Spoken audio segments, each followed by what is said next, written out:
Olá, pessoal, tudo bem? Então, hoje nós vamos falar um pouquinho sobre tecnologia de pescados, né? Dando continuidade aí à tecnologia de carnes e especificamente nós vamos falar um pouquinho sobre pescados. É uma aula curtinha, né? E aí nós vamos falar um pouquinho que os pescados, eles são realmente, de todas as carnes, a que mais nós temos que controlar, né? Justamente porque ela tem uma maior característica de sofrer processo de deterioração, né? Então, nós vamos entender um pouquinho isso agora. Bom, os pescados, eles são produtos de pesca, né? A partir do mar, do rio, né? Lagoas, enfim. Então, nós encontramos os pescados e eles são ricos, então, em água, proteína e lipídio, né? São os principais componentes aí presentes no pescado. Dentre as proteínas, o que nós podemos destacar? As proteínas, elas têm um alto valor biológico, assim como todas as carnes, né?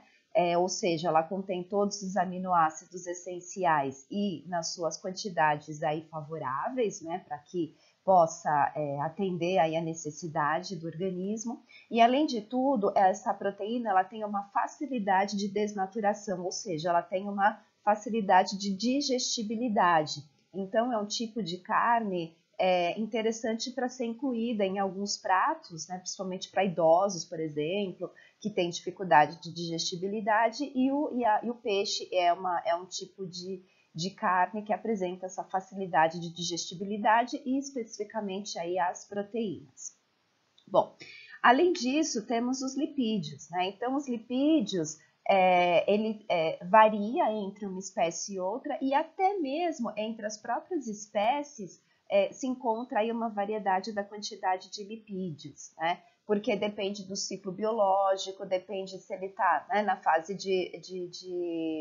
da piracema, né, da procriação, depende da ração. Então, isso são fatores que influenciam aí na quantidade de lipídios. Sobre os lipídios, então, a gente consegue classificar os peixes. Então, os peixes, aqueles que são magros, que têm até 2% de gordura. Aí aqui nós temos o bacalhau, robalo, merluza e aí outros peixes que aí nós conhecemos, né?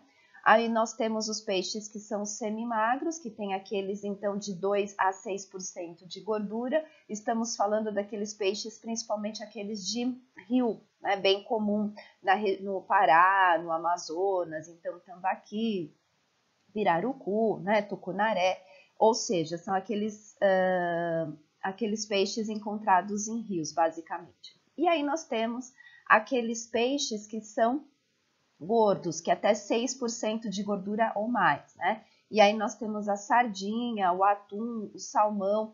Existem algumas literaturas que falam até que existem os peixes que são gordos, contendo aí 15% de gordura. E aí nós temos o atum como um grande exemplo e a enguia, né, que são os exemplos aí de peixes que são gordurosos. Bom, falando um pouquinho sobre os lipídios, né, os lipídios que estão presentes nos peixes, basicamente nós chamamos de poliinsaturados, eles têm aí em torno de 4 a 6 insaturações e por isso que são fáceis de serem oxidados. E aí, esse é um dos motivos, claro, eu vou finalizar ainda essa questão da deterioração, mas esse é um dos motivos principais que a carne do peixe tem uma facilidade maior para se oxidar por conta da característica dos lipídios, né? Então, tem peixes que têm alta quantidade de gordura e essa gordura é poliinsaturada, então isso favorece o processo de oxidação. E também um dos fatores que leva aí à alteração da sua característica sensorial. Então, por exemplo, que altera o odor, que altera a cor e altera aí o sabor. E aqui eu deixei um quadro para vocês para mostrar as principais características quando o peixe ele está em fase de deterioração, né, de decomposição. Então, no que diz respeito ao cheiro, à aparência geral, então, por exemplo, o cheiro. Ele é leve, agradável, é um cheiro de capim aquático, às vezes de barro, dependendo do tipo de peixe, se for de rio. E quando ele está deteriorado, né, uma fonte forte, desagradável, ácido amoniacal ou pútrico. Então, quer dizer, para várias características do peixe, né, nós temos aí a característica do estado de decomposição. Então, isso são só para a gente, são características para a gente poder entender um pouquinho da característica quando os peixes se decompõem.